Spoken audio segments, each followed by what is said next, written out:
সাগরের পানি পরিমাণ যদিও গুনাহ হয়, যদি কোনো সময় গুনার উপরে লজ্জিত হয়ে যান, আর যদি নিজে নিজেই চিন্তা করেন আল্লাহ এমন গুনাহ করছি,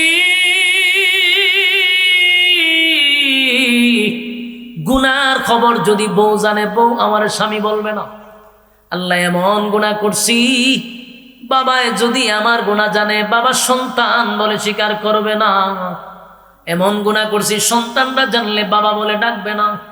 মালিক আমার মতো গুনাহগার আসমানের জমিনে আর কেউ নাই, তুমি জানো আমি জানি আমার মতো নাফরমান কেউ নাই।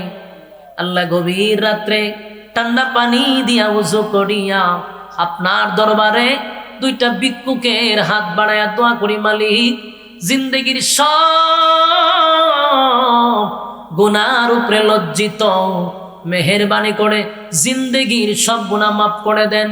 আল্লাহ বলে বান্দা যদি এক ফোঁটা চোখের পানি ছেড়ে দিয়া কাঁদতে পারে, বান্দার চোখের পানিটা নাকের ডগায় আসার আগে আগে আমি আল্লাহ ফেরেশতাদেরকে সাক্ষী রাইখা বান্দার জিন্দেগির গুনাহ মাফ করে দেই।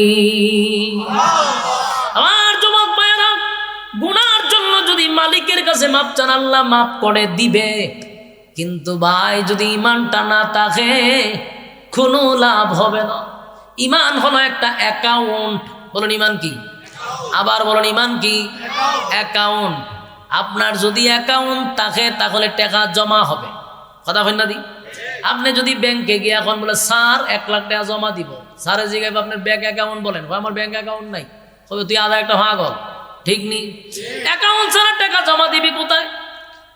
যেমন অ্যাকাউন্ট ছাড়া টাকা জমা হয় না রে, ঠিক তেমনি ভাবে ইমান যদি না থাকে নামাজ জমা হবে না, রোজা জমা হবে না, ওয়াজ মাহফিলের নসিহত জমা হবে না। কারণ যা ইবাদত করি ইমান থাকলে অ্যাকাউন্টে ডুববে, ইমান নাই নামাজের দাম নাই, ইমান নাই রোজার দাম নাই, ইমান নাই আপনার দানবীর কোনো দাম নাই, কথা হয় না? আমার যুবক ভাইয়েরা, তাহলে এবার আসুন আমাদের ইমানের পরীক্ষা হবে কি হবে না? আমিনু কামা আমানান নাস, ঈমান আনো ওই মানুষদের মতো। এর ব্যাখ্যা সাহাবায়ে কেরাম, যেমন সাহাবায়ে কেরাম ঈমানের পরীক্ষায় ফার্স্ট ডিভিশনে পাস কইরা দুনিয়াতেই জান্নাতের সার্টিফিকেট পাইছে। সুবহান। আমার যুবক ভাইরা, জান্নাতের সার্টিফিকেট পাইল। রোমের নাম শুনছেন? রোম রাজ্য। রোম রাজ্যের একজন বাদশা ছিল।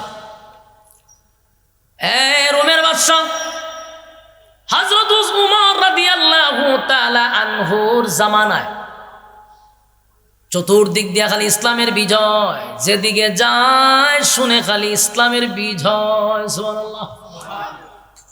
মুসলমানরা যেদিকে যায় রে খালি বিজয়ের পতাকা ওড়ায়।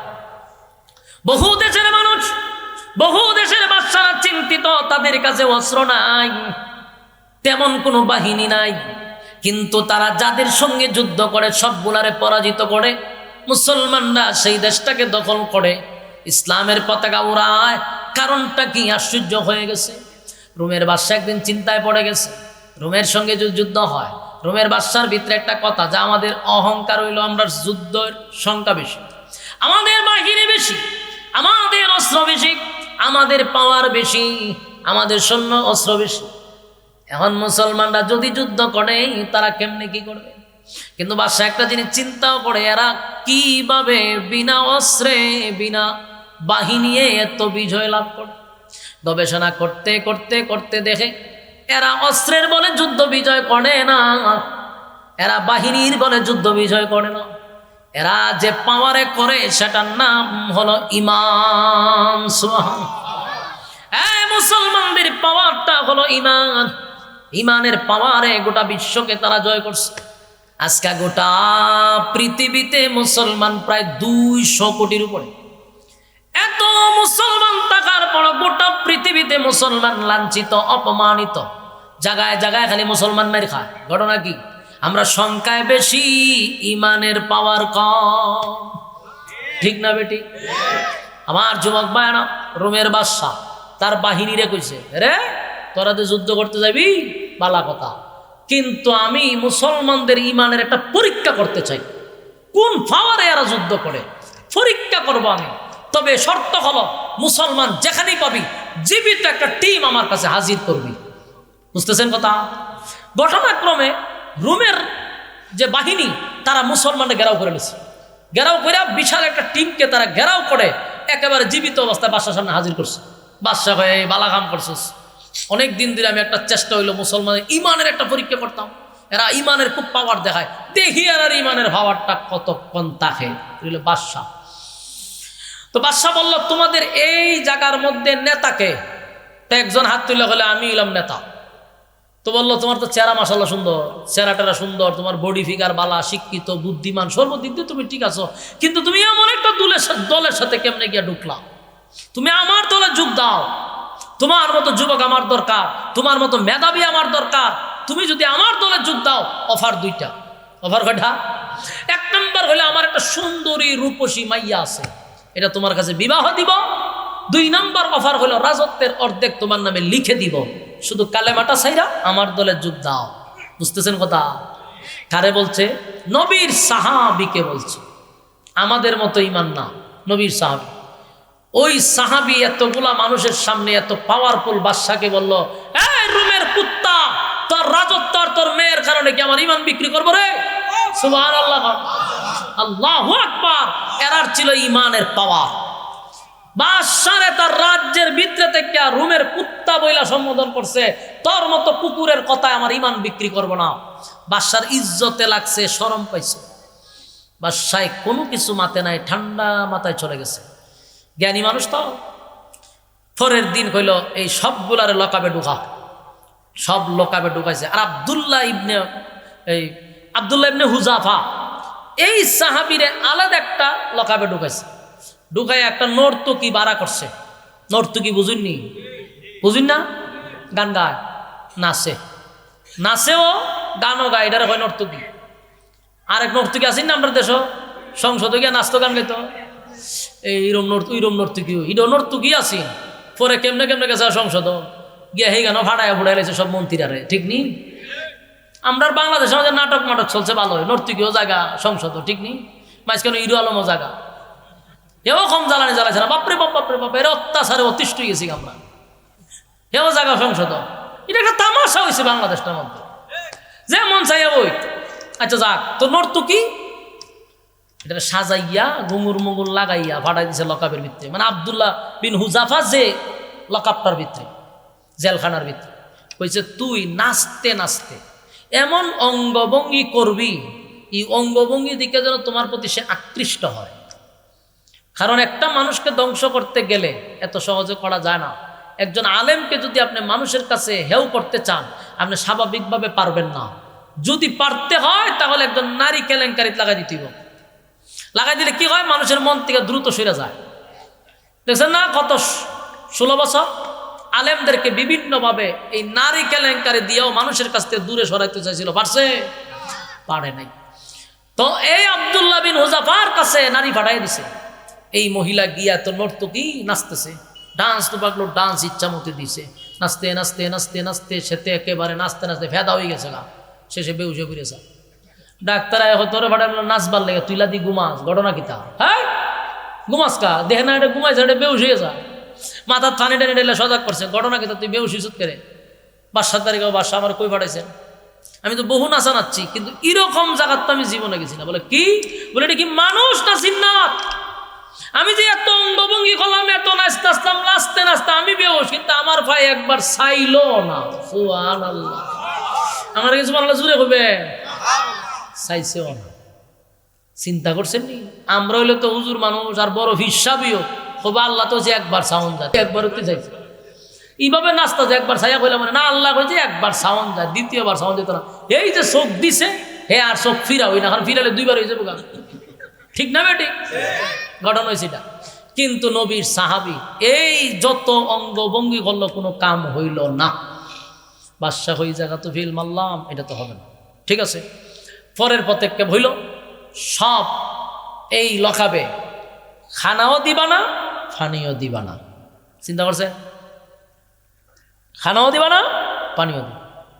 একদিন 2 দিন না খায় তখন যা, ওই কথা কই না দি। রোজা রাখেন না আপনারা? হ্যাঁ, ইফতারের আগ মুহূর্তে গিয়ে একটু বেশি কথা বললেন কারোর সাথে। হ্যাঁ, ইফতারের আগে দিয়ে কথা বল জানি রোজাদারের সাথে ফিরে প্লেট দিয়ে বাইরে মাথা ভাড়াইছে। আমরা এলাকা প্লেট দিয়ে বাড়ি বাইরে মাথা ভাড়াই লিছে। পরে দরবার মানুষ সময় খেতেছে, আরে ইফতারের সময় তোমরা লেগেছে জবরা মানুষ খাইলি তো চাই একটা আরেকটা। মা বেটা রোজা দা গুসা কিতা, বাপরে বাপ, কথাই কম যায় না কেন? ওই যে ফেডে কি তাইলে গুসা, তো একদিনেই যদি না খাইলে আমরা এত গুসা হয়। চিন্তা করেন আব্দুল্লাহ বিন হুযাফাকে 1 সপ্তাহ পানিটাও দিছে না। যখন তো 1 সপ্তাহ না খাইলে আপনি কথা বলতে পারবেন, বসতে পারবেন, দাঁড়াইতে পারবেন? আব্দুল্লাহ বিন হুযাফা পেটের কিদা এমন অবস্থা হইল, পানিও দেয় না, খাবারও দেয় না, মাটির সাথে মিশে গেছে। পেট আর পিঠ এক জায়গায় লেগে গেছে। হায় রে, দুর্বল হইতে হইতে একেবারে বিছানায় শুয়ে গেছে, কথা বাহির হয় না, কঙ্কাল হয়ে গেছে। বাদশা ডাক্তার পাঠাইছে, দেখ বাঁচবো না মরবো। ডাক্তার কয়, স্যার যদি আজকের ভিতরে খাবার না দেন রোগী মারা যাবে। বাদশা কয়, দিলে এক কাজ কর, খাবার দে। খাবার দিল, একটা প্লেটে শুকরের মাংস আর একটা মদ। হালাল না হারাম? হ্যাঁ, হারাম খাবার নিয়ে দিছে, এই যে তোমার খানা খাও। তা আমরা হইলে ফতু আর তো অভাব নাই, আমরা তার কি আছে? আমরা হইলাম হইলে জান বাঁচানো, বলুন জান বাঁচানো তো ফরজ বড় না ইয়ে বড়? আমার এখন জান বাঁচানি ফরজ, শুকরের মাংস তো এটা আমার জায়েজ না, কিন্তু অহন জায়েজ। কেন? আমি মরণাপন্ন, কথা কই না দি। মানুষ যখন মইরা জায়গা ফেটের কিতা, তখন কিছু খাইয়া বাসাটা হইলো তোমার জন্য জায়েজ আছে, এতটুকুই জায়েজ। তো উনি তো এই জায়েজের দলিল দেখাইতে পারতো, উনি তো কথা বলতে পারে না, বসতে পারে না, কিন্তু যেই বলছে এটা শুকরের মাংস, এটা মদ, খালি কথাটা কইছে, লাভ দিয়া কইতেছে, খাবার নিবি না লাথি মেরে মুখে ফালাই দিব। আল্লাহু আকবার কইতেন না? 1 সপ্তাহ যে ব্যক্তি কথাই মুখ দিয়ে আসে না, লড়তে পারে না, বসতে পারে না, খাবার যেই মাত্র বলছে এটা হারাম, যে হারাম খাবার তোর বাদশার মুখে ছুঁড়ে ফেলাবো, খানা খাবো না, সরাইন থেকে। ডাক্তার সর্বনাশ সর্বনাশ, তেজ দি কমছে না। গেছে বাদশার কাছে গিয়ে, স্যার লক্ষণ খুব খারাপ। বলে কি? কথাও কইতে পারে না, বইতে পারে না, লড়তে পারে না, কিন্তু খাবার যেই মাত্র করছি এটা শুকরের মাংস, যদি আপনি থাকতেন তো কপালের সারি ভেঙে নিল আপনি। বাদশা কয়, ঘটনা কিতা? বলে ঘটনা আমিও নিজে বুঝতেছি না, দেখলাম যে শৈল সেদবেত নাই, কিন্তু যেই মাত্র হারাম কইছি লাভদা উঠছে, ওদের ভাবার আছে। বাদশা কয়, এই জায়গা তো ফেল মারলাম, সমস্যা তো সব জায়গায়। বাদশা আবার বলে, এক কাজ কর, মেরে তো যাবো গা, সবগুলারে লকআপ থেকে বাইর কর, সবগুলার লকআপ থেকে বাইর করছে। কিন্তু আব্দুল্লাহ বিন হুযাফা হাঁটতে পারে না, দাঁড়াইতে পারে না, কারণ 1 সপ্তাহ কি নাই, খানা নাই, পানি নাই, দুর্বল। 2 জন মানুষের কাঁধে বর কইরা বাদশার সামনে দাঁড় করাইছে। বাদশা তাকায় দেখে রে, বুকের হাড্ডি সহ বাহির হয়ে গেছে, শরীরটার মধ্যে কিছু নাই। বাদশা তাকায়া বলে, আব্দুল্লাহ কত সুন্দর একটা অফার দিছিলাম, মানলা না।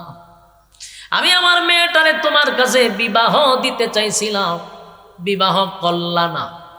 রাজত্বের অর্ধেক দিতে চাইছিলাম, নিলা না, উল্টা আমারে অপমান করলা।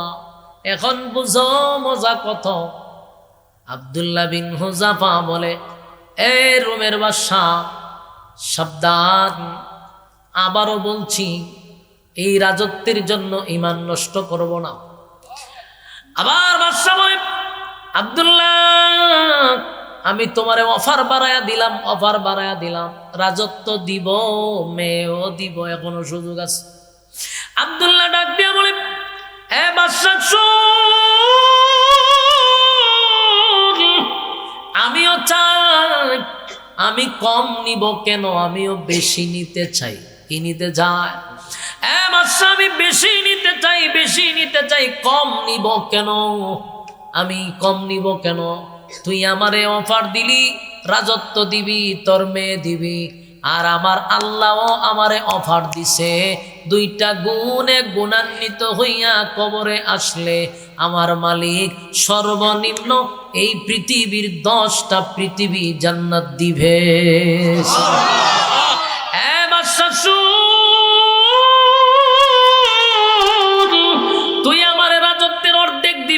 রাজত্বের পুরাটাই দিবি, তোর মেয়েটারে আমার কাছে বিবাহ দিবি।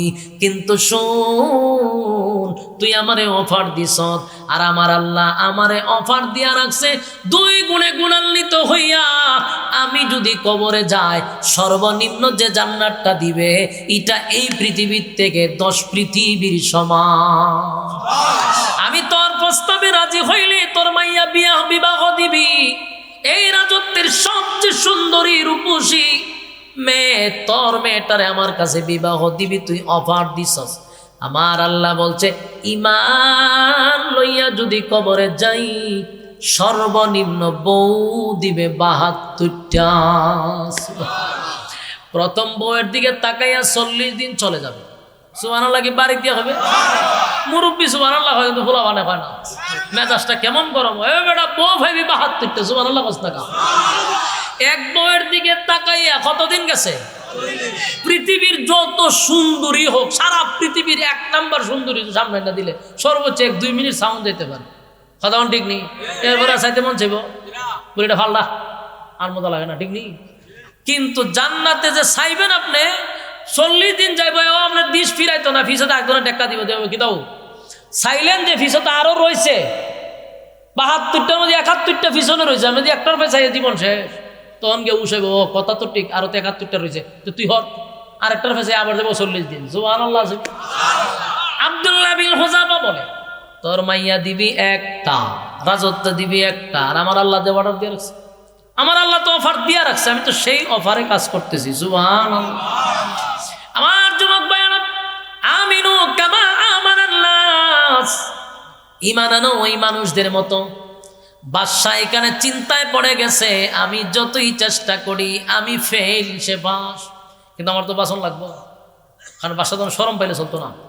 বাসায় এক কাজ করো, বিশাল ডেক্সির মধ্যে তেল গরম করো। বিশাল ডেক্সির মধ্যে তেল গরম করা শুরু করছে। আমরা মাছ ভাজি করি না, তেল একেবারে টকটক এরকম টকবকে গরম, তেল গরম করছে। গরম করে আব্দুল্লাহ বিন হুযাফার সামনে একজন সাহাবীরে দইরা ফালাই দিছে তেলের মধ্যে, জ্বলন্ত তৈলের মধ্যে ফালাই দিছে। সাথে সাথে সাথে সাথে হাড্ডির থেকে মাংসটা আলাদা হয়ে গেছে। কি বুঝলেন? উপস্থিত সাহাবীদের সামনে দইরা দইরা নিয়ে ফালাইতেছে। এরপরে বাদশা বলে, এই আব্দুল্লাহ বিন হুযাফা, আমার অফারে এখনো রাজি হবি না? বলে না। তারপরে বলল তারে ধর। আব্দুল্লাহ বিন হুযাফারে হাতে পায়ে বেঁধে এবার বাদশা সিদ্ধান্ত নিল তারে তৈলের মধ্যে ছেড়ে দিবে। আব্দুল্লাহ বিন হুযাফা কোনো বাধা নাই, ওনারে এখন তৈলের সামনে দাঁড় করাইছে। এবার আব্দুল্লাহ বিন হুযাফাকে তেলের মধ্যে বাজি করবে, হত্যা করবে। আব্দুল্লাহ বিন হুযাফা তৈলের সামনে দাঁড়াইয়া শেষ করি তো আমার যুবক ভাইরা, তেলের সামনে দাঁড়াইয়া আব্দুল্লাহ বিন হুযাফার হাতে বানলো, পায়ে বানলো, এখন ছেড়ে দিবে। আব্দুল্লাহ বিন হুযাফা তেলের সামনে গিয়া চোখের পানি ছাইরা কান্না শুরু করছে। বাদশা দৌড় মাইরা আইসা আব্দুল্লাহর কাছে আইসা বলে, হ্যাঁ কান্দস কা? বাদশা মনে করছে আমার অফার এখন গিয়ে রাজি হয়েছে। আব্দুল্লাহ সাবধান, কান্নার প্রয়োজন লাগি, আমি প্রথমেই অফার দিছিলাম মেয়ে আর রাজত্ব, মানচত না, কিন্তু এখন কাপুরুষের মতো আগুনের সামনে দাঁড়াইয়া কেন কান্দস? কান্নার কোনো প্রয়োজন নাই, কান্নার কোনো প্রয়োজন নাই। আমার এখনো অফার ঠিক আছে, এখনো আমি মেয়ে দিব, এখনো রাজত্ব দিব। আব্দুল্লাহ বিন হুযাফা ডাক দিয়া কয়, বাদশা রে, মুসলমান মরণের জন্য কোনোদিন কান্দে না, মৃত্যুর জন্য মুসলমান কান্দে না। আমি আমার মৃত্যুর ভয়ে কান্দি না, তাহলে কান্দ কেন? বলে কান্দি আমার বয়সটা কম, এই বয়সে আমার মালিকের জন্য আমি কি করলাম, আমি আমার মালিকের জন্য কি করতে পারলাম? আজকে বুঝি একবারই আগুনে জাপ দিয়া জীবনটা দিয়া দিব। আমার মালিক যদি আমার 100 বার জীবনটা ফিরাইয়া দিত, 100 বার আমি আগুনে জাপ দিতাম। বাদশা কয় সাইরালি কারবার না, তারে আর আগুনে ফুরানো যাবে না। কেন? এখন যদি আমি তারে আগুনে ফালাই, আমি হেরে যাব, সে জিতে যাবে। জ্ঞানী তো আমরা দেশের মতো মাথা মোড়া বাদশা না, তো আমরা দেশের মতো মাথা মোড়া না, আর জ্ঞান আছে। সব জায়গা মানুষ হেরেও জিতে যায় অনেক সময়, ঠিক নেই? বাদশাহ কইল যে না, এখন যদি তাকে আমি তৈলে ফালাইয়া দিই, সে জিতে যাবে, আমি হেরে যাব। আমি তারে মারতে চাই একবার, সে মরতে চায় 100 বার। সুবহানাল্লাহ। না, আমি মারতে চাই একবার, সে মরতে চায় 100 বার, এরা তো মারা যাবে না। কিন্তু এখন এখান থেকে সারম কেমনে বাসা, তো একটা ইজ্জত আছে না, একটা সম্মান আছে না, হঠাৎ করে তোরা ছেড়ে দেন যে না। তখন বলে একটা শর্ত যদি তুমি মানো, আমি তোমারে ওয়াদা দিলাম মৃত্যুদণ্ড দিব না, সেটা দিব। আব্দুল্লাহ বিন হুযাবাজিকে কি শর্ত? তুমি তোমার 2টা টুর দিয়া আমার কপালে একটা সুমা দিবা। সুবহানাল্লাহ আসেনি? বাদশা কয় আমার কপালে একটা সুমা দিলে তোমার ছেড়ে দিব। কিন্তু আব্দুল্লাহ বিন হুযাবা কয় আমিও সুমা দিতে পারি, শর্ত আছে। সুবহানাল্লাহ কইল। চিন্তা করছেন বেচারারে কইতাছে মৃত্যুতে বাঁচাই দিব, কয় আমারও শর্ত আছে বাঁচাইবার আগে। আমরা হইলে কইলাম হইলে ভাই তোর কোন জায়গা সুমা দিতে দিব, আ জায়গায় হোক আর বে জায়গায় হোক, ঠিক না বেটি? আমার আগে বাঁচা। কিন্তু সাহাবী তো মরবার আগে কয় আগে আমার শর্ত মানের বড় সুমা দিব। বাদশা এটা না আসুজিয়েছে, আমি তোমার ছেড়ে দিতে চাই একটা সুমার শর্তে, তুমি আবার শর্ত লাগাও। বলে হ্যাঁ শর্ত আছে। কি শর্ত? আমি আমার জীবনের বিনিময়ে তোর সুমা দিতাম না, মানে আমি তোর সুমা দিব, তোমার বাসায় দিছ এই কারণে না। বলে কেন সুমা দিবি? বলে আমি সুমা দিতে পারি, আমার নবীর সাহাবীদেরকে যদি তুমি লকআপ থেকে ছেড়ে দাও, এদের মুক্তির জন্য আমি তোমার কপালে সুমা দিতে পারি, কিন্তু আমারে তুমি আগুনে না ফালাইয়া আমারে বাসায় আলাইলা, আর এই কারণে তোমার সুমা দিব দরকার নাই, আমি মৃত্যুর জন্য তোমার সুমা দিতাম না। সুবহানাল্লাহ আছেনি? আমি মৃত্যুর জন্য প্রস্তুত। আমি আমারে তুই আগুনে পোড়ানোর কথা ছিল, এখন আমারে ছেড়ে দিলি, এই কারণে তোরে সুমা দিব না। চুমা দিতে পারি, একটা চুমার কারণে যদি নবীর অসংখ্য সাহাবীরা বেঁচে যায়, এই কারণে। বাদশা হয়তো আমার কপালটা চুমা দে, ছেড়ে দেবো, সবারে ছেড়ে দেবো। চুমা দিছে পরে সব ছেড়ে দিছে। বাদশা হয় আমি বুঝতে পারছি মুসলমানরা কেন গোটা পৃথিবী রাজত্ব করতেছে, তাদের ইমানের এত পাওয়ার, এই পাওয়ার যদি বাস্তব হয় গোটা পৃথিবী ধ্বংস হয়ে যায়। সুবহান। আজকে সেই মুসলমান, আমরা এই মুসলমান, কিন্তু আমরা গোলামের মতো আছি, গোলাম। আমরা মানুষের গোলামি করি। আজকে আমাদের গোটা পৃথিবীতে মুসলমানরা সব জায়গায় লাঞ্ছিত, অপমানিত, অথচ গোটা পৃথিবীর শক্তি আল্লাহ মুসলমানের হাতেই দিছিল। সৌদি আরব দেশে আল্লাহ যেই পরিমাণ সম্পদ দিছে, গোটা পৃথিবী অন্ধকার হয়ে যাবে যদি সৌদি এক জায়গায় দাঁড়ায় থাকে। আপনি জানেন গোটা পৃথিবীতে মুসলমান দেশগুলোতে আল্লাহ এত সম্পদ দিছে, যদি মুসলমানরা ইহুদি খ্রিস্টানদেরকে সম্পদ না দেয়, তারা ভিক্ষার থলি নিয়ে দাঁড়ায় যাবে। গোটা পৃথিবীর অর্থনীতি নষ্ট হয়ে যাবে যদি মুসলমানরা একটু খালি দাঁড়াইতো। কিন্তু ওই যে গোলামি করে অভ্যস্ত, আল্লাহ সব সম্পদ দিল তোদেরকে, আর তোরা গোলামি করস লাল চামড়া কুত্তাদের, ঠিক কিনা বলেন? আমরা গোলামি যতদিন না যাবে আমরা মার খাইতে থাকবো। এই বাংলাদেশেও আমরা যারা অতীতে গোলামি করছি, এখনো কিছু গোলামের ঘরের গোলামাগল একটা চেয়ারের জন্য রং ফালাইতেছে, ঠিক না বেটি? শিক্ষা হয়েছে না তো? এত গুণ কুম হত্যার পরেও আমরা শিক্ষা হইল না, নেক্সট টাইমে যে আবার আমরা ফাটার বলি হব, আমাদের চিন্তাই নাই। আমরা এখনো গোলামি করতেছি, এখনো গোলামি করতেছি। এর পরিণাম ভয়ঙ্কর হবে। গোটা 16 বছর টুফিওয়ালারা যেমন মার খাইছি, গোটা 16 বছর টুফিওয়ালারা যেমন সব নাটকের চরিত্রে ছিল, আবারও 16 বছর পরে যদি কোনো সরকার আসে, আমাদের গোলামির কারণে আমরা সেই চরিত্রের নাটকে অভিনয় করবো আমরা দিয়া। কেন জানেন? আমরা আমাদের অস্তিত্ব হারায় ফেলছি। সারা বাংলাদেশে যদি সব টুফিওয়ালা আজকে এক হয়, কসম খোদার বাংলাদেশে রাজনীতি করার আর কেউ থাকবে না। কিন্তু আফসোস টুফিওয়ালারা একে হইতে পারে না। টুফিওয়ালারা এক হইতে এখন আছে বিভিন্ন বিষয় নিয়ে হয়, এর সাথে আকিদা ভালো না। তো আকিদার গোষ্ঠী গিলা বেড়া এখন দেশের পরিস্থিতি ভয়ঙ্কর অবস্থায় আছে।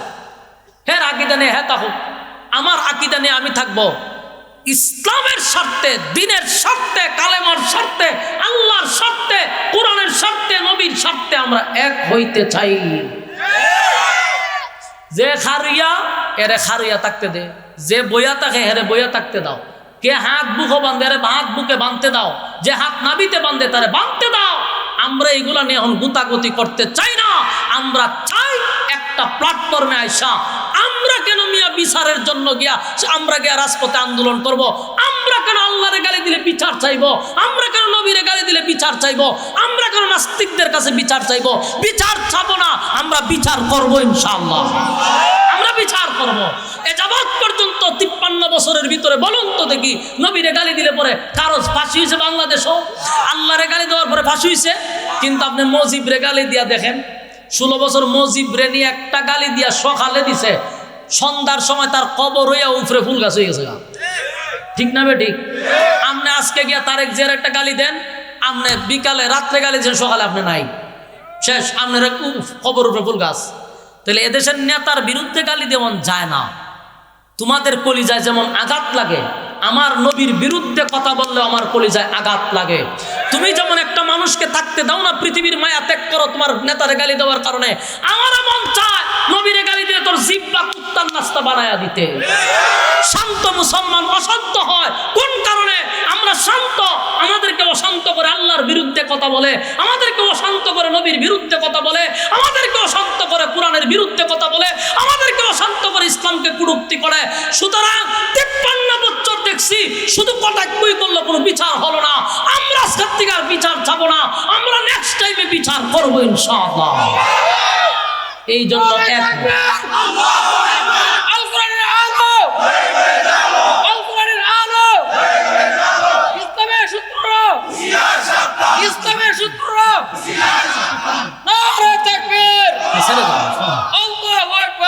সম্মানিত সুধী, আমার কথায় কষ্ট লাগতে পারে, আপনাদের মনে ব্যথা লাগতে পারে। আপনি নিজের বিবেককে প্রশ্ন করুন, আপনি বালিশের সঙ্গে মাথা লাগায় একটু চিন্তা করুন। বিগত 53 বছরের ভিতরে বলুন কোন সরকারটা ইসলামের পক্ষে কথা বলছে? বলেন কে বিচারটা করছে? আমার বলেন। যত সরকার আইলো আর গেল ইসলামের বিরুদ্ধে কথা বলছে, তার বিরুদ্ধে কোনোদিন কোনো বিচার হয় নাই। গালি দিল, বিচার হয় নাই। নেতার বিরুদ্ধে গালি দিলে যদি বিচার হয়, প্রশ্ন হলো সংসদে ইসলাম কটূক্তির বিচার কেন হয় না? মায়া খান্না দেখাইতে আসো না। এখন তোমরা বড় ইসলাম প্রিয়, ইলেকশনের আগে এক একজন মাথাত লাগায় টুপি, লাগায় পাঞ্জাবি, ওরে বাবা বাবা রে, বোঝা যায় কাকরাইল মসজিদের ইমাম সাহেব। হ্যাঁ, আবার গদ্দিত গেলই এই টুপিওয়ালারই গালি দেয়, এই পাঞ্জাবিওয়ালারই গালি দেয়, আবার এই জায়গাতে বসার জন্য এই পাঞ্জাবি লাগায়, এই টুপি লাগায়। এরা যে সময় আমাদেরকে ধর্ম ব্যবসায়ী বলে, এই সময় মনে হয় জুতা দা বাইরে গিয়া সাবার শব্দাত ফলাই দিতাম। এই বেটা, আমরা ধর্ম ব্যবসায়ী কাদেরকে বলে? যারা হঠাৎ করে লেবাস ধরে। আমরা জন্মের পর থেকে এই পোশাক, দাড়ি উশিলার জীবনে বেরিট লাগাইছি না, টুপি মাথার দিয়ে 7 বছরের বয়স থেকে, পাঞ্জাবি লাগাইছি আর 7 পিঞ্চি না জিন্দিগিতে।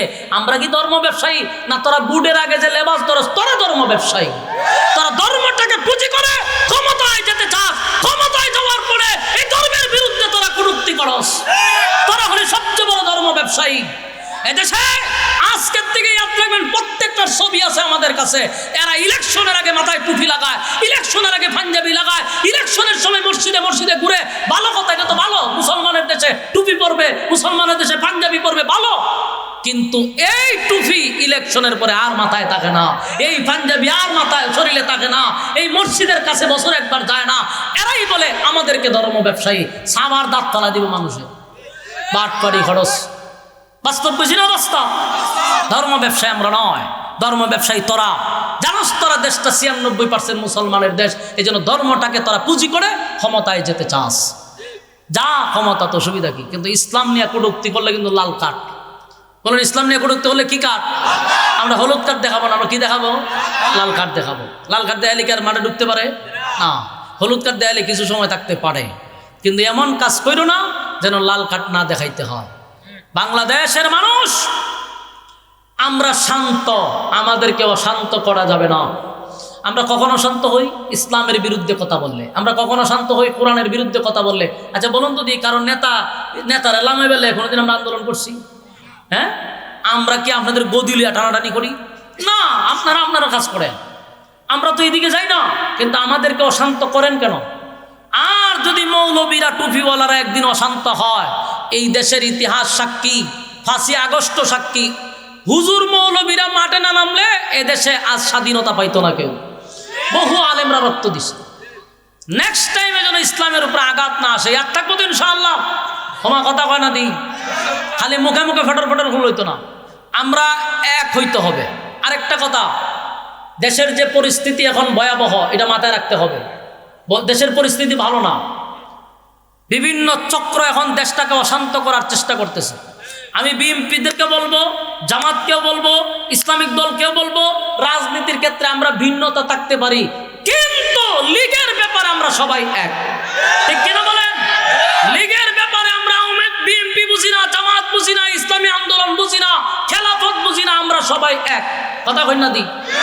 যেইভাবে 5ই আগস্টে ফ্যাসিস্টদেরকে বাংলাদেশ থেকে হটানো হয়েছে সব দল ঐক্য হইয়া, ঠিক দেশ বাঁচানোর ক্ষেত্রে, দেশের ইজ্জত রক্ষার্থে আমরা আবারও এক। রাজি আছেন ইনশাআল্লাহ?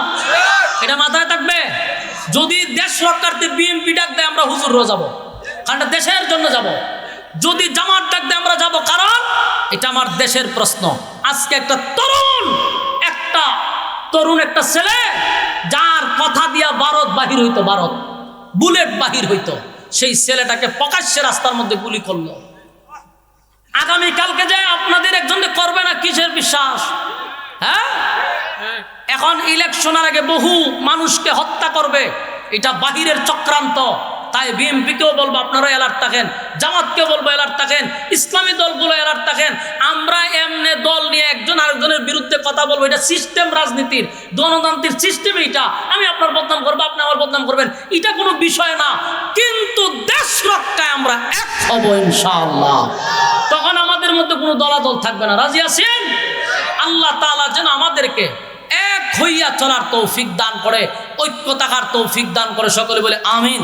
সম্মানিত সুধী, দীর্ঘক্ষণ সময় আমার বন্ধুবর মাওলানা দেলোয়ার হোসেন তাহেরপুরী সাহেব আপনাদের সামনে তার সুন্দর তাফসীর পেশ করছেন। এরপরে আমার এই বয়ানের পুরো সময়টা উনি বসেছিলেন। আসলে এটা একটা বন্ধুত্বের কারণে, মহব্বতের কারণে এতটা সময় দিচ্ছেন, না হলে উনার টেকা পড়ছে না বয়ান করে আমার জন্য বসার। তো যাই হোক, এতক্ষণ সময় উনি বসা ছিলেন।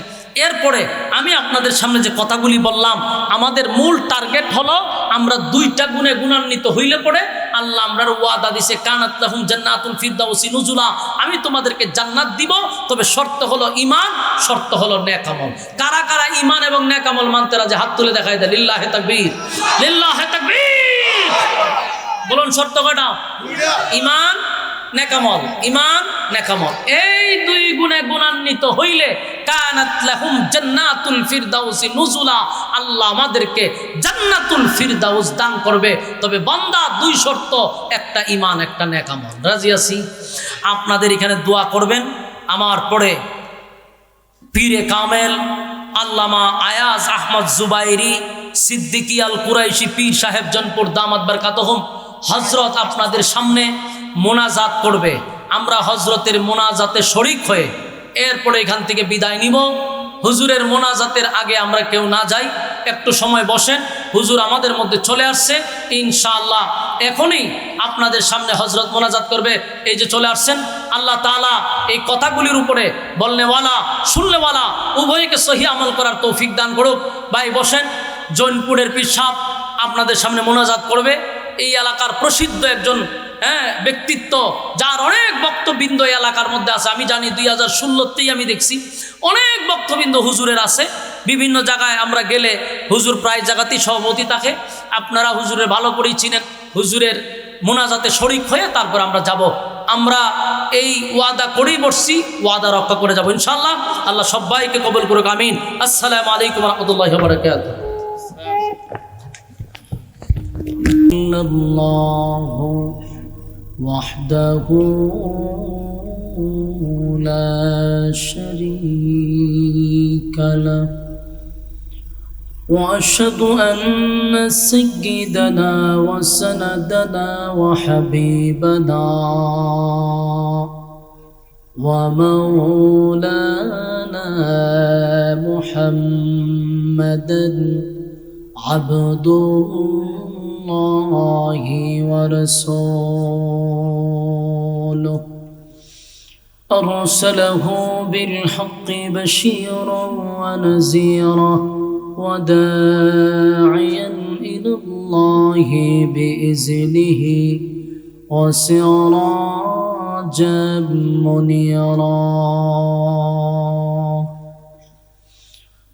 أما بعد فأعوذ بالله من الشيطان الرجيم بسم الله الرحمن الرحيم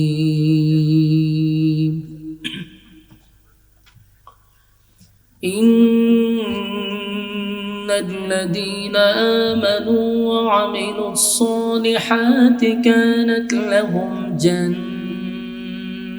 الفردوس نزلا خالدين فيها لا يبغون عنها حولا قل لو كان البحر مدادا لكلمات ربي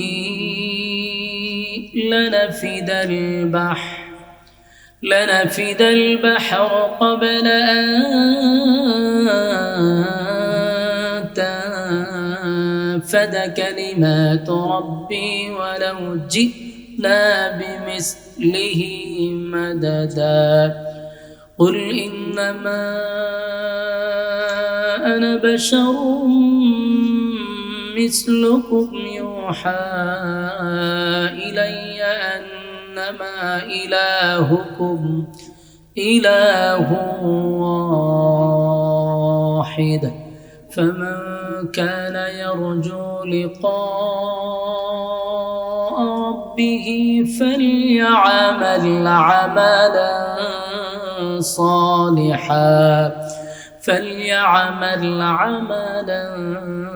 صالحا ولا يشرك بعبادة ربه أحدا صدق الله العظيم درود الشريف পড়েন اللهم صل على মনিটর নিসলামান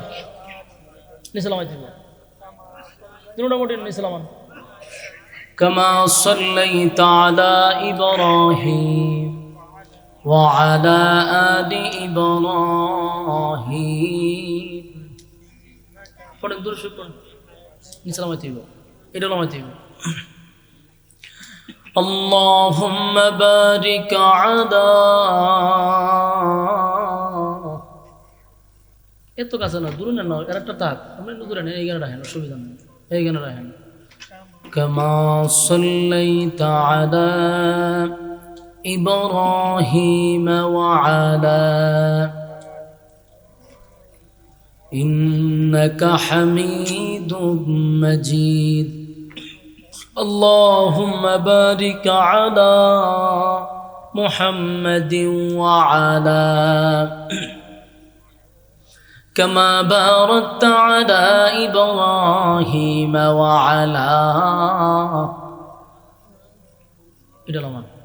إنك حميد مجيد سار دنيا तई क़यामत मिसल दो देखा नहीं तेरी मानंद खूबसूरत चाँद भी होता नहीं बलग़ल उला بكماله كشفت تجا بجماله حسنت جميع خصاله صلوا ذكر بطل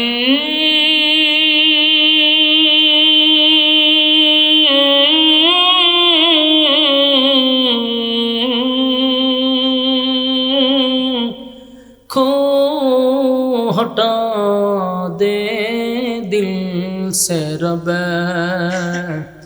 जिक्र में तेरे लगा दे रोज शाब ला इलाहा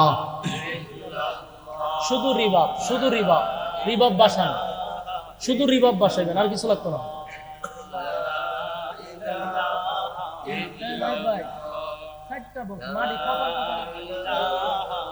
ইল্লাল্লাহ লা ইলাহা ইল্লাল্লাহ লা ইলাহা ইল্লাল্লাহ লা ইলাহা লা ইলাহা ইল্লাল্লাহ মুহাম্মাদুর রাসূলুল্লাহ সাল্লাল্লাহু আলাইহি ওয়াসাল্লাম। আলহামদুলিল্লাহ। নয়েজ একবারে যাতে না থাকে, কোনো নয়েজ থাকবে না। আলহামদুলিল্লাহ, আয়োজিত আজকের গোবিন্দপুর দক্ষিণ পাড়া মদিনা জামির মসজিদের উদ্যোগে আয়োজিত বার্ষিক ওয়াজুদ্দার মাহফিলের সম্মানিত সভাপতি পীরে কামেল হজরত মৌলানা আয়াজ আহমদ জুবাইরি সিদ্দিকী আল কুরাইশি পীর সাহেব জৈনপুর আজকের মাহফিলের সভাপতিত্ব করছেন হাজি অ্যাডভোকেট মোহাম্মদ শহীদুল্লাহ সাহেব জজকোট কুমিল্লা। ওয়াজ করেছেন হজরত মৌলানা মোল্লা নাজিম উদ্দিন সাহেব কুমিল্লা। আমার আগে ওয়াজ শুনছিলেন, অত্যন্ত গুরুত্বপূর্ণ। আপনারা যার বয়ান এতক্ষণ শুনছেন, আমার বন্ধুবর হজরত মৌলানা মুফতি দেলোয়ার হোসেন তাহেরপুরি ওয়াজ করছে, আবার বৈশাও রয়েছে, ঠিক না? লম্বা সময় বয়ান করছে। বয়ান করার পরে কোনো বক্তা আবার স্টেজে বসে থাকে না, এটা সম্ভব না।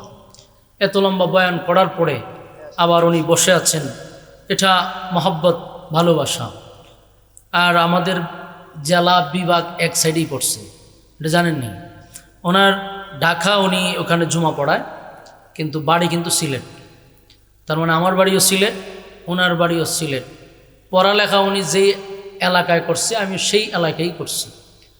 তো এটা আমাদের ছোটোবেলার পরিচয়। আপনারা মনে করছেন মনে প্রথম পরিচয় হয়েছে। যাই হোক, আপনারা ততক্ষণ সময় চমৎকার কণ্ঠে কথা শুনছেন, তাফসিরের হাইসিয়তে বয়ান করে থাকেন। এরপরে অনেক অতিথিবৃন্দ এখানে আছে, আলহামদুলিল্লাহ। মুআজ্জাজ মুকাররম হযরত উলামায়ে কেরাম উপস্থিত আছেন, আমার নওজোয়ান তরুণ যুবক ভাইরা, মুরব্বিয়ান আযম। মাইকের আওয়াজ যতটুকু দূরে যাচ্ছে, বিনয়ের সাথে আমি আপনাদের সামনে কথাগুলি বলতে চাচ্ছি। একটা মাহফিল করতে গিয়া কমিটিরা রাত দিন অক্লান্ত পরিশ্রম করে, অনেক কষ্ট করে একটা মাহফিলের আয়োজন করে। আমার যে ইনভাইট করছে, সুদূর হবিগঞ্জ যাইতে হইছে তাদের। হবিগঞ্জ গিয়ে আমার মাদ্রাসায় গিয়ে দাওয়াত দিছে। এরপরে এই মাহফিলটা করার জন্য তাদের একটা প্রিপারেশন, কষ্ট আছে। উদ্দেশ্য কি? উদ্দেশ্য হলো এলাকাবাসী যেন দিন বুঝে দিন শিখে। এই জন্য বিভিন্ন জায়গার থেকে ওলামায়ে কেরামদেরকে এখানে তারা ইনভাইট করে আনছে। তো যাদের জন্য আয়োজন, তারা যদি রাস্তাঘাটে দোকান পাটে অনর্থক অকারণে নিষ্প্রয়োজনে বেহুদা সময় নষ্ট করে, অত্যন্ত দুঃখজনক। আমি আমার ওই সমস্ত ভাই যারা রাস্তাঘাটে একেবারে অনর্থক সময় নষ্ট করতেছেন, তাদের উদ্দেশ্যে বলবো, আমরা যদি আগামীকাল বেঁচে থাকি, মানে হায়াত যদি থাকে, তাহলে কিন্তু গল্প করার সুযোগ আছে, আড্ডা মারার সুযোগ আছে যদি বাইচা থাকি। যদি বেঁচেও থাকি, এই মাহফিলটাতে আগামীকালকে বসার কোনো সুযোগ নাই। তাহলে বাচ্চা থাকলে মাহফিল শোনার সুযোগ নাই, বেঁচে থাকলে গল্প করার সুযোগ আছে। তাই বিবেকবান মানুষের কাছে বলবো, বেহুদা সময়টুকু নষ্ট না করে ফ্যান্ডেলে এসে বসে যাই। আর যারা বসছেন, আপনাদেরকে একটা কথা শোনাই, তাহলে আপনারাও তৃপ্তি পাবেন। কথাটা হলো, আল্লাহ যাদেরকে ভালোবাসে, বলুন আল্লাহ যাদেরকে ভালোবাসে, ওই সমস্ত বান্দাদেরকে দিনের কাজে লাগায়া রাখে। তার মানে আপনারা এখানে বসছেন যে এটা আল্লাহ আপনাদেরকে ভালোবাসে, এটা তার প্রমাণ। না হয় আপনার মতো অনেক মানুষ রাস্তাতে আছে, আড্ডাতে আছে, গল্পতে আছে, মোবাইলে আছে, টিভিতে আছে, ঠিক না বেঠিক? সেখান থেকে আপনাকে যাচাই এবং বাছাই করে, মহব্বত করে, আবার সুস্থ শরীরে একেবারেই নরমাল বিছানাতে আলেমদের সহবতে বসার আসার সুযোগ করে দিয়েছেন। খুশি না বেজার?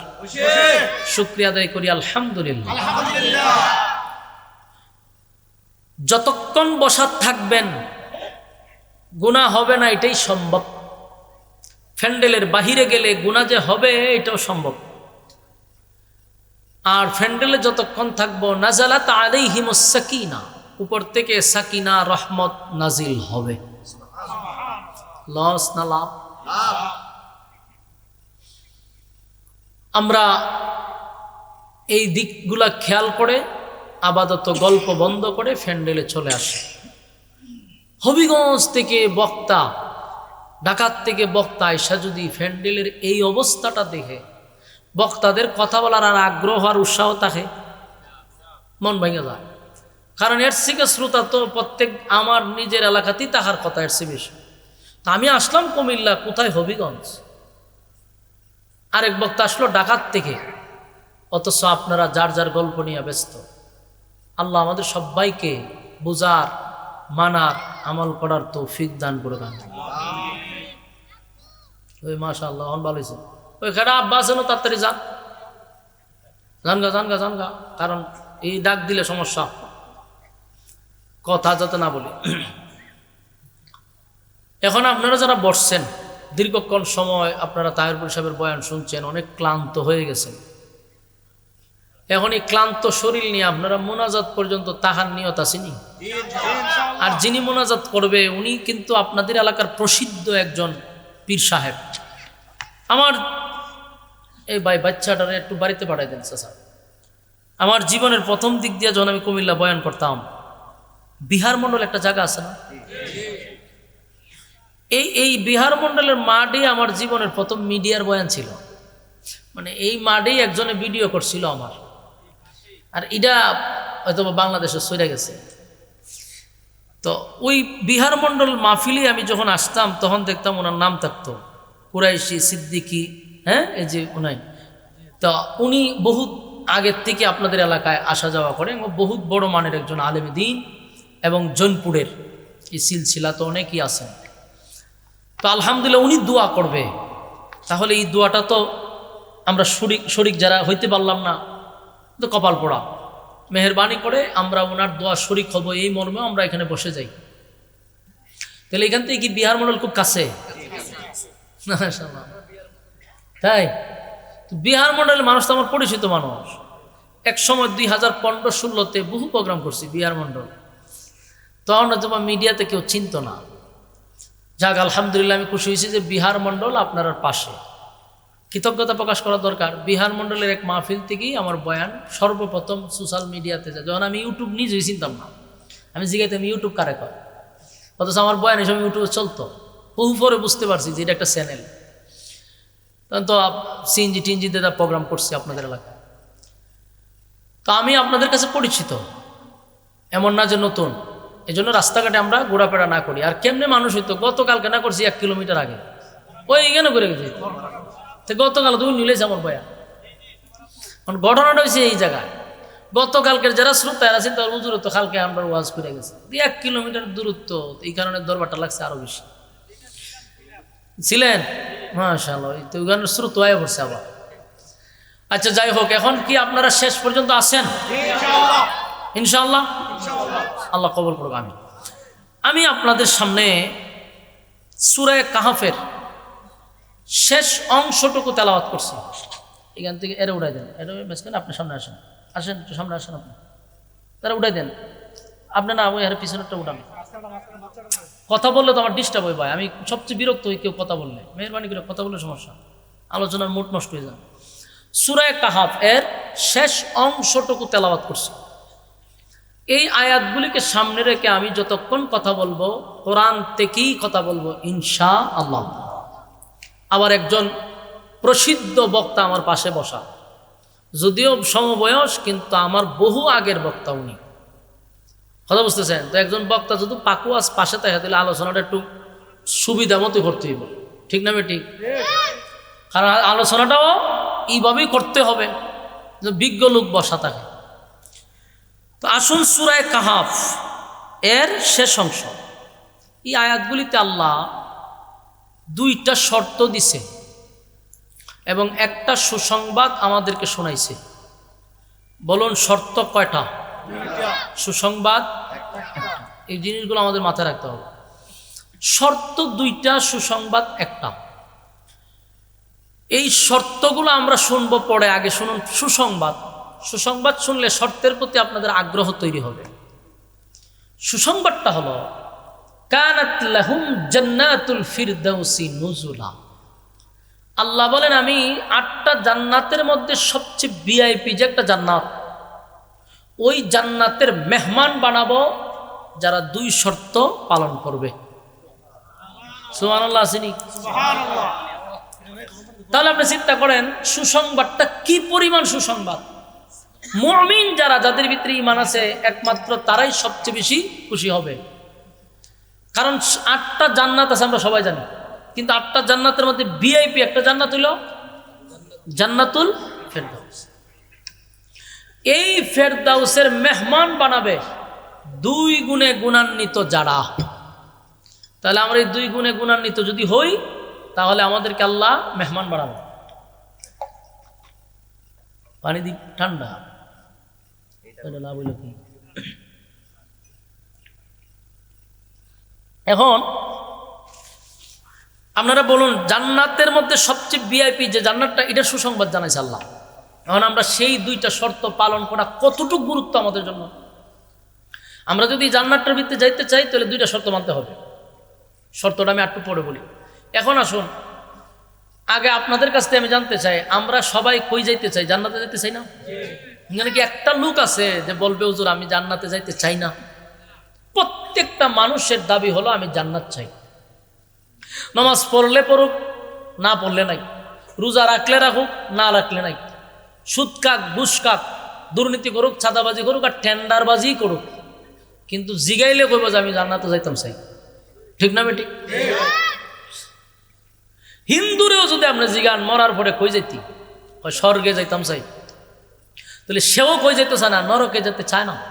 এরও একটা দাবি আছে জান্নাত। তারা আমরা তো মুসলমান দাবি করি আমরা তো জান্নাত চাই। মানে আমার প্রশ্ন হলো জান্নাত তো সবাই যাইতে চাই, জান্নাতটা কি কারো মামুর বাড়ি, শ্বশুর বাড়ি যে কইলি পাওয়া যাব?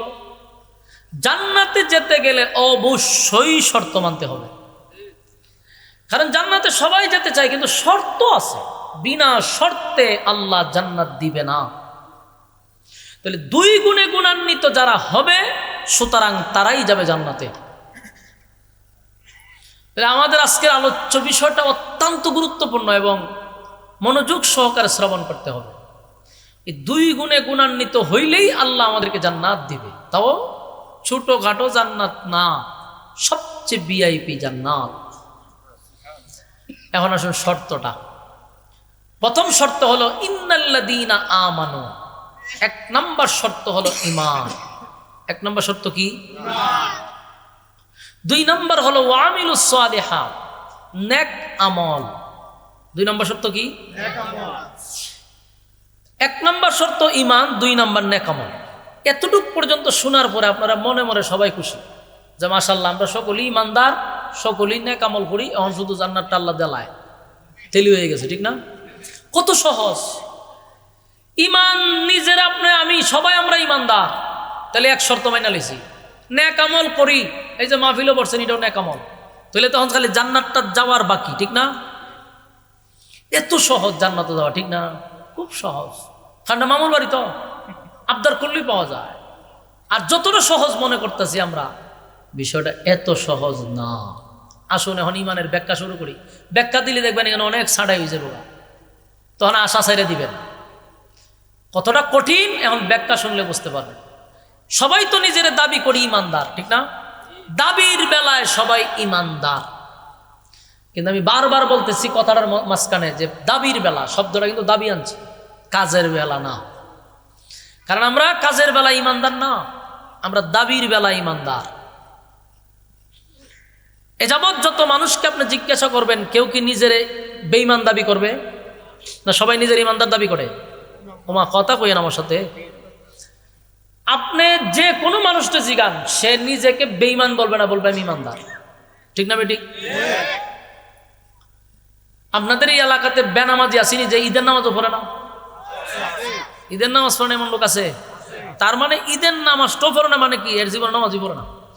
তাহলে এমন লোককে আপনি নিজে জিজ্ঞাসা করে দেখেন যে তুই তো ঈদের নামাজও পড়স না, আর তোর মতো বেনামাজি আমরা এলাকা তো নাই, তো তোর ইমান আসেনি? সে বুকে তাপা দিয়া বলবে নামাজ না পড়লে দিছে ইমান আছে। ঠিক না বেঠিক?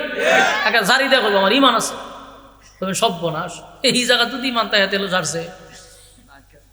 এখন আসুন, আপনাদের এলাকায় সুদকুর আসেনি? আন্তর্জাতিক মানে সুদকুর আছে না? আন্তর্জাতিকটা বাদ দিলাম, গ্রামগঞ্জে সুদকুর আসেনি? এই গ্রামগঞ্জের সুদকুররে আপনি জিগায়েন তুই তো সুদ কাজ, তোর ইমান আসেনি? এও কইব আমার ইমান আছে, সুদ কালি কি? আমরা গাঞ্জা ঘুরে পাইছি জীবনে? গাঞ্জা দেখায় আমি দেখছি। গাঞ্জা যারা খায় এরা জিগায়েন তুই তো গাঞ্জা টানস, তোর ইমান আসেনি? এও লারা দিয়া হয় আমার ইমান আছে। ইমান আছে বলে। এখন আপনি আমার এই প্রশ্নের জবাব দেন, বেনামাজিও কয় আমি ইমানদার, বেফরদাওয়ালাও কয় ইমানদার, সুদকুরও কয় ইমানদার, ঘুষকুরও কয় ইমানদার, হ্যাঁ দুর্নীতিবাজেও কয় ইমানদার, ছাদাবাজেও কয় ইমানদার, সবার দাবি হইল ইমানদার। আমি হুজুরও কয় ইমানদার, শ্রোতাও কয় ইমানদার, নেতাও কয় ইমানদার, এরপরে দর্শকও কয় ইমানদার। ঠিক নেই? তাহলে দাবির বেলায় সবাই হলো ইমানদার। এখন এখানে আরেকটা প্রশ্ন, ইমানদার নিজেরে বলে কেন? কারণ যে নামাজ পড়ে না সে নিজের ইমানদার বলে কেন? যে সুদ খায় সে নিজের ইমানদার বলে কেন? এর পিছনে কারণ আছে। কারণটা হলো সে নিজেও জানে আমি নিজের ইমানদার দাবি করলে এমন বেড়া নাই আমারে বেঈমান কইতো। কথা কই না দি? একজন নামাজ পড়ে না সে নিজের ইমানদার দাবি করছে, বেঈমান কইতে পারবে? এই জন্য হে বুক ফোলায় আমার ইমান আছে। আপনার এলাকার যদি জ্বর উঠে, জ্বর উঠলে একটা মেশিন দিয়া মাফে, এই জ্বরের মেশিনের নাম কি? থার্মোমিটার। এটা জ্বর মাফার মেশিন। জ্বর কিন্তু দেখাও যায় না, ছোঁয়াও যায় না, ধরাও যায় না, কিন্তু যখন বগলের নিচে খাড়ি ঢুকায় দেয় তো কতক্ষণ পরে এটা ঠান্ডা বাইর করে, বাইরে করে হয় 102 103, তার মানে আপনার জ্বরের পয়েন্ট। জ্বর মাফার মেশিন হলো থার্মোমিটার। আল্লাহ যদি ইমান মাফার মেশিন পাঠাইতো আমরার কাছে, কি দরবারটা লাগতো? ঠিক নেই? বক্তায় আমি আইসি ওয়াজ করবার লেগে, তখন কি তো জানেন, হয়তো হুজুর ওয়াজটা পরে করবেন, একটু রুমে আসে। গেলাম রুমে, হুজুর বগলে নিচে আলগি দেন, তো দিলাম আলগি, টাস করে খাটি ঢুকায়, হয়তো হুজুর একটু নীরবে দাঁড়াইতেন, লইরেন না, তো কতক্ষণ দাঁড়ানির পরে ঠান্ডা বের করতো, বাইরে হয়তো হুজুর লজ্জার কথা কই হইতাম, ইমান তো আপনার জিরো, আপনি কেমন ওয়াজ করবেন? বাড়ি যান গা। বাস্তব না বাস্তব? ফিসা পাইছে মনে করেন মুরিদ করতো, বড় ফিসাব, হয়তো হুজুর মুরিদ হমু আপনার কাছে, আপনার সাথে দোয়া তো শরীর কমু, বগলে নিচে আলগি দেন। ফিসাবরা আলগি দিয়া খাটে ঢুকাই দিছে, ঠান্ডা বাইর করে দেয়, ইমান জিরো। হুজুর মান সম্মানলে তাড়াতাড়ি যাই, নাহলে বেজ্জতি হইবেন। ঠিক নেই? নেতায় দেখবেন মাঝে মধ্যে স্লোগান দেয় অমুক ভাইয়ের চরিত্র ফুলের চেয়েও পবিত্র, মানে ফুলের চরিত্রের মধ্যে কলঙ্ক আছে কিন্তু নেতার কলঙ্ক নাই। ইমন একজন নিষ্পাপ নেতা যখন একার হয়, এমনি যে আত তুলছি এমনি খাটি ঢুকাই দিব, ঢুকাই বাগের সুযোগ খালি থাক, ঠান্ডা বাইর করে দেখবো যে ইমানের বাতি লাল বাতি জ্বলতেছে। বলো এই নেতারে আর কেউ মানব? তাহলে আল্লাহ যদি থার্মোমিটার দিত, তাহলে এদেশের নেতারাও ধরা খাইতো, এদেশের বক্তাও ধরা খাইতো, ফিরও ধরা খাইতো, এদেশের শ্রোতাও ধরা খাইতো, সব ধরা খাই বইত। তখন আর নিজের কেউ ইমানদার হইতে গেলে 50 বার চিন্তা করবো যে থার্মোমিটার নি ঢুকাই দেয়। ঠিক না বেটি? আল্লাহ থার্মোমিটার দেয় নাই। কেন দেয় নাই? বন্দা তোর প্রতি আমি রহম করছি, কারণ আমি তোর সম্মান আর মর্যাদা স্নেহের চাদর দিয়া ঘুরে রাখছি। তুই যতই আহাম কুহাম করস, আমি তোর মান সম্মান মানুষের সামনে নষ্ট করি না। এই জন্য তোরে সুযোগও দিছি শুধরানোর জন্য, শুধরানোর জন্য তোর সুযোগ দিলাম, তাই থার্মোমিটার দিছি না। এরপরে যদি আমরা না শুধরাই বিপদ আছে না নাই? এখন আসুন তাহলে এতক্ষণের এক্সাম্পলে আপনি নিজেরা দাবি করেন পারবেন না ইমানদার, কারণ আমরা সকলেই দাবির বেলায় ইমানদার, কিন্তু ঠিক নেই। আসেন আরেকটু সামনে যাই। বিরক্ত হইতেছেন? কিছু করার নাই। আমার ওয়াজ শুনতে গেলে আপনাকে ভূমিকা শুনতে হবে। ভূমিকা না শুনলে আপনি সামনের আলোচনা যেতে পারতেন না। কারণ প্রথম ফাউন্ডেশন যদি শক্ত না হয় তাহলে সামনের আলোচনা কিছুই বুঝবেন না। আপনি আগে চিন্তা করবেন যে সাবজেক্টটা কোন দিকে যায়, এই ভূমিকাতে মনোযোগ দিয়ে শুনতে হইব। এখন দেখেন, ইমান দাবির বেলায় সবাই আমরা ইমানদার, কিন্তু আমরা কাজের বেলায় যে কতটা দুর্বল দেখেন। বর্তমান এই সময়ে 5 টাকার কাছে আমরা ইমান বিক্রি করি। একটা রং সাকাওয়াইলে আমরা ইমান বিক্রি করে দিই, ঠিক নেই? কেমনে? এই যে আইছে নির্বাচনের মৌসুম আছে না, প্রত্যেকটা শাস্ত্র লেগে দেয় এখন দোকানের লোক থাকে। চতুর্দিক দিয়ে দেখবেন রাতের 12টা পর্যন্ত মানুষ গড়গড় করতেছে, কারণ নির্বাচনের একটা হুমজমি আইছে। তো মাগরিবের ভোর থেকে দেখবেন শাস্ত্র লুকে বড়া থাকে। তো হঠাৎ করে দেখবেন আটকাইছে গুরু মার্কা ফাটতি আয়া সবাই এইভাবে হাত দিয়া সালাম আলকি দিছে, সবাই উত্তর দিয়া তারপরে হলো আপনারা সবাই ভালো আছেন? জি ভালো আছে। তখন গিয়া হলো যে এরা সবাই তোমরা রং চা খাওয়াও। গুরু মার্কায় হয়ে গেছে রং চা খাওয়াই, তো জনমের খাওয়ানি খাওয়াইছে। তো যাওয়ার সময় হয় আপনারা আমার একটু দেখেন, বুট দিবেন তো ইনশাল্লাহ? সবাই জি বুট আপনারই দেবো, টেনশন করার কোনো কারণ নাই। তো নেতায় তো চলে গেল রে ভাই, কিন্তু যারা চা খাইছে এরা কি গেছে? না এরা বসে রয়েছে। কিছুক্ষণ পরে আবার আইসে মনে করেন মহিষ মার্কা চিনছেন তো? আয়া জিগাইতেছে সবাই কেমন আছেন? ভালো। তো জিগাইছে দোকানদার আগে কিতা খাওয়াইছে? বলে রং চা খাওয়াইছে। কত দুধ চাতে এখন বইসে সবাই দুধ চা খাওয়াইছে। আবার জিগাইতেছে বুট কারে দিবেন? বুট আপনারই দিব। ওমা আগে না তোরা রং চা খাই হয়েছে, বুট দিবি গুরু রে, অন্দি বসলে দেলা। বৈশ মার্কা খুশি বাড়িতে গেছে গা। কিছুক্ষণ পর আছে ছাগল মার্কা। আয়া জিজ্ঞাসা আগে কি খাওয়াইছে? রং গেছে, দুধ গেছে। কদিলে কফি খাওয়াইছে কফি। ছাগলে জিগায় বুট কারে দিবেন? বুট আপনারই দিব। প্রশ্ন হলো বুট কয়টা দিছে? কয়জন? এই চরিত্রের মানুষ আসেনি? এই 3 জনে তো ওয়াদা দিছে, কিন্তু বুটের আগের দিন আবার 500 টাকা কাছে বিক্রি আরেকজনে দিলাইছে। বাস্তব না বাস্তব? তাহলে নিজের আমরা ইমানদার দাবি করি, আমাদের ইমান এই 5 টাকার রং সার কাছে বিক্রি করি কেন? যারে ওয়াদা দিচ্ছেন তো দিয়ে দেন। আপনি হেরে আশা দিয়ে বুট দিবেন আরেকজন, এটা একটা চরম পর্যায়ের মুনাফিকি। আপনার তো ইমানের সন্দেহ আছে আপনার। এই জন্য এই খাসলত পরিবর্তন করতে হবে। আপনাদের কারণে নেতারা নষ্ট হয়। নেতারা নষ্ট না, নষ্ট আমরা করি। আমরা আগে ইচ্ছা মতো নেতারা তে খাই, এরপরে নেতারা খাওয়াই না বানাই। প্রত্যেকটা নেতার আগে খাওয়ায়, এরপরে এরা জনমের মতো খায়। এমন খাওয়া খায় 16 বছর পর্যন্ত খাইছে। এই যে আপনার এই ক্যান্টনমেন্ট থেকে ব্রাহ্মণবাড়িয়া পর্যন্ত যে রাস্তাটা গেছে, পৃথিবীর ইতিহাসে এমন রাস্তা আর কোনো জায়গাতে আছে কিনা আমার সন্দেহ আছে। মাগমা এই রাস্তা দিয়ে আইলে পরে গাড়িয়ে কথা কওয়া শুরু করে দেয়। হ্যাঁ, সব্যনাশ। আপনারা বিশ্বাস না যাইয়েন, খালি ব্রাহ্মণবাড়িয়া পর্যন্ত যাইয়েন। জীবনে আমরা 7 মিনিটে যাবো না। আমরা যাই 3 ঘন্টা 4 ঘন্টা সময় লাগাই আমরা এই রাস্তাটা দামন লাগে। জায়গায় গাড়ি একবার উপরে উঠে উন্নয়ন, নিচে নামে উন্নয়ন, আবার সাইডে যায় উন্নয়ন, এদিকে গেলে উন্নয়ন। ওরে বাপরে বাপ, 16 বছরে তো উন্নয়ন গেল কইরে। খালি সাবা উন্নয়ন করছে, উন্নয়ন। পৃথিবীর মধ্যে এই রাস্তা দেখলে তুই বুঝা লাগবে মানুষ এই দেশটা আমেরিকা পর্যন্ত হচ্ছে গেছে গা। কারণ এক রাস্তার মধ্যে পুকুর থাকে, রাস্তার মধ্যে সুইমিং পুল থাকে, রাস্তার মধ্যে খাল থাকে, বিল থাকে। এত কিছু একটা রাস্তার মধ্যে থাকলে এই রাস্তা দেখার জন্য তো ইউরোপ কান্ট্রির থেকে মানুষ আসবে। বাস্তব না বাস্তব? কত বৈচিত্র্য এই রাস্তার মধ্যে পাওয়া যায়। সর্বনাশ, দেখার জন্য মানুষ আসবে। একই জায়গাতে আপনি সব পাইতেছেন। তো এইরকম বুলি কেন দিছে? উন্নয়ন করব, কিন্তু জনগণের সব কিছু নিয়ে 16 বছরে রাস্তাঘাটের কিচ্ছু হইল না। আবারও এরকমই হবে যদি আপনার এখন থেকে যদি সচেতন না হন। আমরা খাবো না, কাউরে দিব না। যদি তোরে বিনা বুট বিনা টাকায় বুট দেয়, তুই জনগণের কাজ করবি, তোর দিয়ে খাইতাম না। আর যদি খাইয়া অভ্যাস করেন, বেচারা কিতা করতো? বেচারা তোরে খাওয়াইতাছি পরে খামো। এমন খাওয়াই খা যে ডেলিভারির রোগী হইলে পরে রাস্তাত মারা যাবে, তোর হসপিটাল নিতে না। বাস্তব বলছি না বাস্তব? সারাটা জীবন আমরা কপালটাই গেল এরকম ভাবে, আমরা জীবনে সুখ আসবে না। আর আমার বক্তব্য হলো, সুখ কখন আসবে?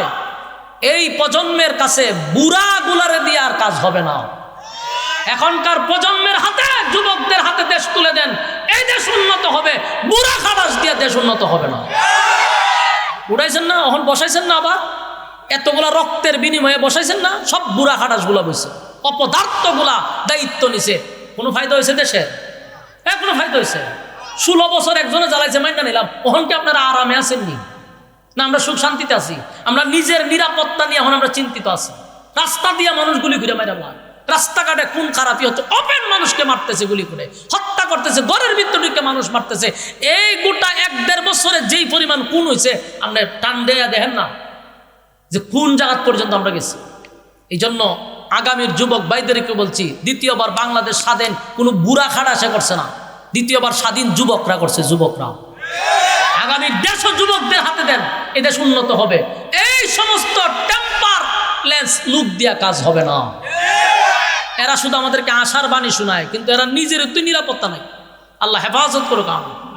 সম্মানিত শুধু এই জন্য বারবার বলছি, ইমান বিক্রি করবেন না, 5 টাকার রং সার্কাসে ইমান বিক্রি করবেন না। আল্লাহ বলেন 2টা গুণে গুণান্বিত হইলে আমি জান্নাত দিব, তো আপনি ইমান দিয়ে বিক্রি করে লাইলেন, তার জান্নাত দেবেন কেমন? আমি আপনি জান্নাত পাবো তো ভাই 2টার বিনিময়ে, এর মধ্যে একটা কি? ইমান। ইমানের কারণেই যদি আমি জান্নাত পাই, তাহলে দুনিয়ার সবকিছু আমি ত্যাগ করতে পারি, ইমান ত্যাগ করতে পারি না। দুনিয়ার সব দিতে পারি, ইমান দিতে পারি না। জীবন দিতে পারি, ইমান দিতে পারি না। ইমানের ক্ষেত্রে কোনো আপোষ নাই। রাজি আছি ইনশাআল্লাহ? আমার ইমান রক্ষা করার জন্য যদি দল ছাড়তে হয় দল ছাড়বো, নেতা ছাড়তে হয় নেতা ছাড়বো, কিন্তু ইমান বিক্রি করতে আমি রাজি না। সম্মানিত শুধু আজকে সমাজে এমন একটা অবস্থা হয়েছে যে আল্লাহর বিরুদ্ধে আল্লাহরে গালি দিলেও দলের নেতারা ওই গালিবাজের পক্ষে যায়, কিন্তু আল্লাহর পক্ষে যায় না। অথচ দেশটা হলো 96% মুসলমানের দেশ। কিন্তু সান্ধু, তোমরা বুঝার দরকার, এদেশের মানুষ যদিও তোমাদের উপরে কথা বলে না, কারণ তোমরা সন্ত্রাস যে কোনো সময় মানুষকে হত্যা করবা, কিন্তু সময় মতো যুবকরা তোমাদেরকে লাল কার্ড দেখাবে। কারণ এটা যে কোনো দল হোক, ইসলামের বিরুদ্ধে গেছো, যুবকরা লাল কার্ড দেখাবে। ঠিক না বেটি? এমনি তুমি যে কোনো দল করো, সমস্যা কি? কিন্তু তুমি ইসলামের বিরুদ্ধে যাবা কেন? ইসলামের বিরুদ্ধে যে যাবে তার সাথে কোনো আপোষ চলে না। রাজি আছেন? ইমান আমার আগে। আল্লাহ বলেন ইন্নাল্লাযীনা আমানু, 1 নাম্বার ইমান, ওয়া আমিলুস সালিহাত 2 নাম্বার ইমান। তাহলে বলুন 1 নাম্বার আমাদের সম্পদ কি? এখন আসুন, ইমান যে আমরা আনবো কার মতো? এই আমরার মতো রং চাকা হয়ে ইমান নেই না, না, এটাও আল্লাহ বলে দিছে। ইমান কিরকম করবেন, ইমান কার মতো আনবেন আল্লাহ বলে দিছে। আল্লাহ বলেন আমিনু কামা আমানান নাস।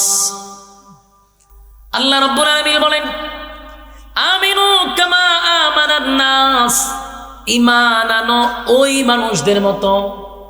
দেন চিন্তা করেন, ইমান কিন্তু আমরার মতো হইছে না, কইছে ইমান আনো ওই মানুষদের মতো।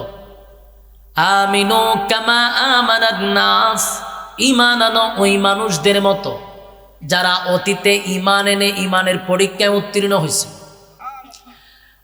আমিনু কামা আমানান নাসের ব্যাখ্যা তাফসীর কারকরা বলেন আব্দুল্লাহ বিন তামির হতে পারে। আমিনু কামা আমানান নাসের ব্যাখ্যা ফেরাউনের বউ আসিয়া হতে পারে। আমিনু কামা আমানান নাসের ব্যাখ্যা সাহাবায়ে কেরাম হতে পারে, কারণ তারা ইমানের পরীক্ষায় উত্তীর্ণ হয়েছে, ইমানের পরীক্ষায় তারা ফার্স্ট ডিভিশনে পাস করছে। আমার যুবক ভাইরা, আমরা শুধু নিজেদেরকে ইমানদার দাবি করি রে, কিন্তু আমাদের ইমানের থার্মোমিটার দিয়া মাপা হলে ইমানের কৌটায় লাল বাতি জ্বলবে। ঠিক না বেটি? আমার যুবক ভাইরা, আল্লাহ বলেন ইমান আনো ওই মানুষদের মতো যারা ইমান আনছে, ইমানের পরীক্ষা দিছে। আরেকটা কথা ইয়াদ রাখবেন, প্রত্যেকটা মানুষের উপরে ইমানই পরীক্ষা হবে। মানুষের উপরে পরীক্ষা হবে, এতে কোনো সন্দেহ নাই। আল্লাহ প্রত্যেকটা মানুষকে পরীক্ষা করবে। আপনারা কি বিশ্বাস করেন? আল্লাহ নিজে বলেন وَلَنَبْلُوَنَّكُمْ بِشَيْءٍ مِّنَ الْخَوْفِ وَالْجُوعِ وَنَقْصٍ مِّنَ الْأَمْوَالِ وَالْأَنفُسِ وَالثَّمَرَاتِ وَبَشِّرِ الصَّابِرِينَ।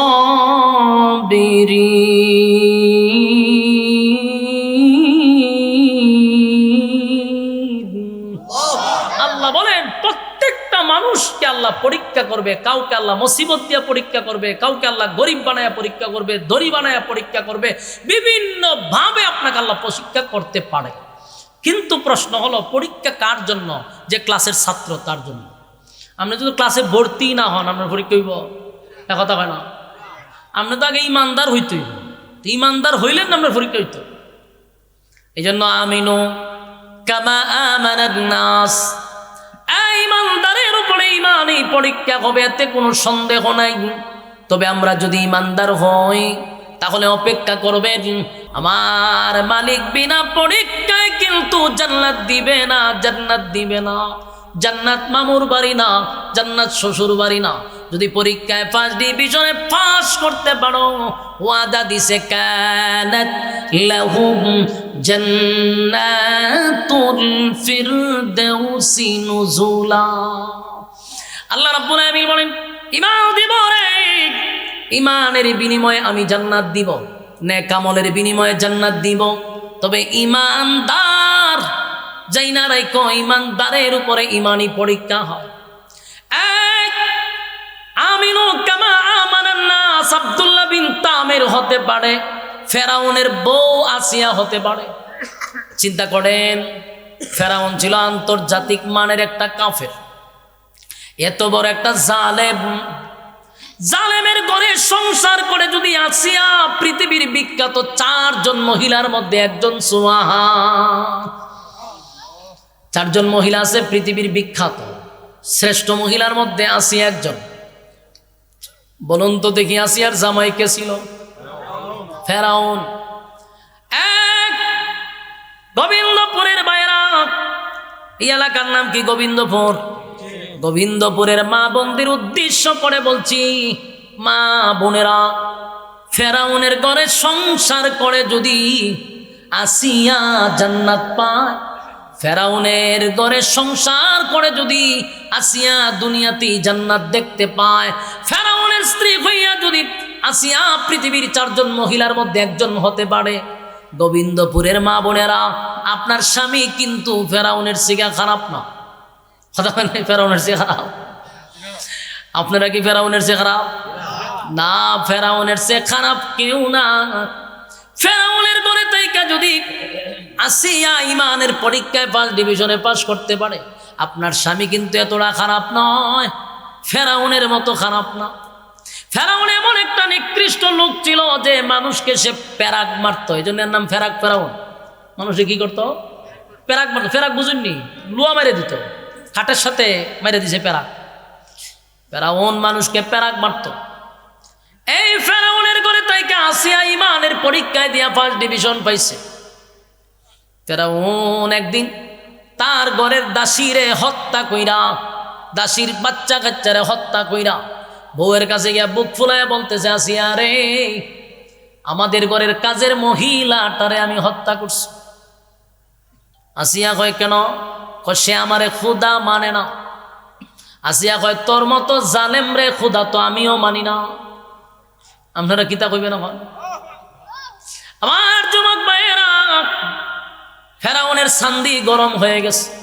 আমি হইলাম খুদা, তুমি হইলা খুদি। খুদার বউ কিতা হয়? খুদি হয়। রে আসিয়া, আমি যদি খুদা হই, তুমি হইবা খুদি। এখন খুদা দাবি করি, তুমি যদি আমার খুদাই না মানে খুদি বা কেমনে? আসিয়া কয়, এত বড় জালেমকে কোনোদিন খোদা মানলেও আমি মানতে রাজি না। ফেরাউন স্পষ্ট শুন, তোরা আমি আগেও মানি নাই, এখনো মানি না। আমি মুসার আল্লাহর উপরে ঈমান আনছি, মুসারে নবী হিসাবে মাইনা নিছি। ফেরাউন না খাইরা লিছে, মারি লিছে। আমার ঘর তাইকা, আমার খাইয়া, আমার ফইরা, আমারে খোদা মানে না। দৌড়াইতে দৌড়াইতে ফেরাউন না গেছে বন্ধুর কাছে। আরেকটা কথা ইয়াদ রাখবেন, পৃথিবীতে যত নেতা আছে, নেতারা কিন্তু এত খারাপ না।